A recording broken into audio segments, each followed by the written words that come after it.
The halfway stage of the Amgen Tour of California and the longest of the week at 135 miles or 217 kilometers. It would follow the Pacific Highway, some of the most beautiful scenery in the world.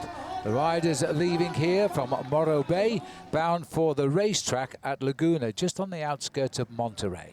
Looking very happy in his yellow jersey, and Julian Alaphilippe wasn't concerned about a 7-man breakaway that formed very early on. They built a lead of 4.5 minutes, and maybe a shock to many was the presence of Mark Cavendish, the sprinter, in the breakaway group.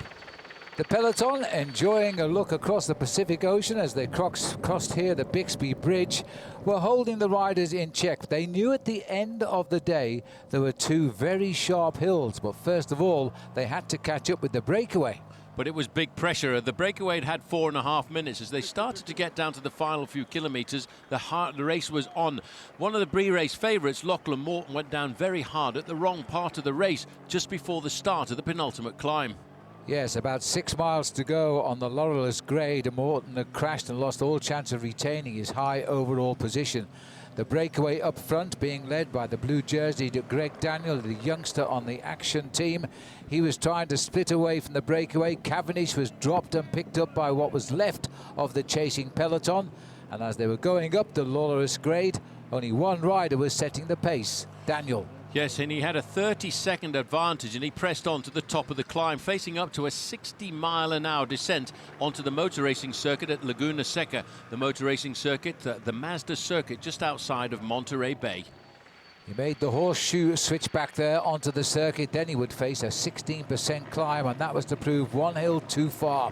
What was left of the peloton, about 20 of them, that was all, picked him up. Then came a series of attacks. The first one by Guerrero, the teammate of Daniel, who was still trying to finish it off for the Young Action team. Yes, but Nilson Paulus just struggling to stay on the back. The youngest rider in the race kept himself in contact and well up in the overall standings. But it was really about the battle for the stage victory. And Nathan Haas had his legs on fire, but he was pulled back into the fold inside of the last 500 metres.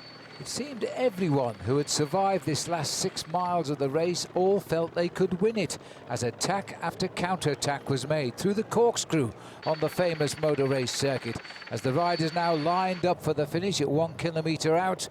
At the front appeared Peter Sagan in his green points leaders jersey.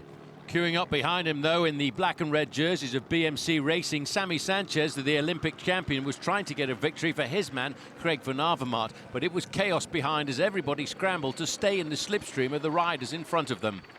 Julian Alaphilippe in the yellow jersey, he'd got a 3-second time bonus very early on, was finishing with the group, but he was scrabbling at the back as the sprint began by Nathan Haas. Haas looked very strong, but sitting in his slipstream, Peter Sagan, and then on the left shoulder, as we look here, came Greg Van Avermaet. But on the line, Sagan won his second stage out of 4 possibilities and has now pushed his win tally historically to 15 stage victories in this event.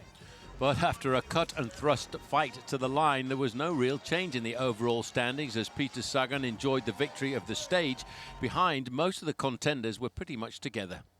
Yes, 10 riders will cross the line, all given at the same time. And the first to congratulating Sagan was Julian Alaphilippe, who confirmed his overall lead in this race with 4 days to ride. The world champion on top in Monterey. Greg Van Avermaet, back from a serious injury, was there in second place, while the Australian Nathan Haas of Dimension Data in third. Brent Bookwalter just narrowly missing out on a time bonus, and that could have been important for him. Nilson Paulus has kept his high overall position. He yo-yoed a bit towards the end, but finally finished 5th and held on to 6th overall. Increasing his lead in the Visit California points competition, Peter Sagan all smiles. He just loves it when he's winning, and he loves being in the United States.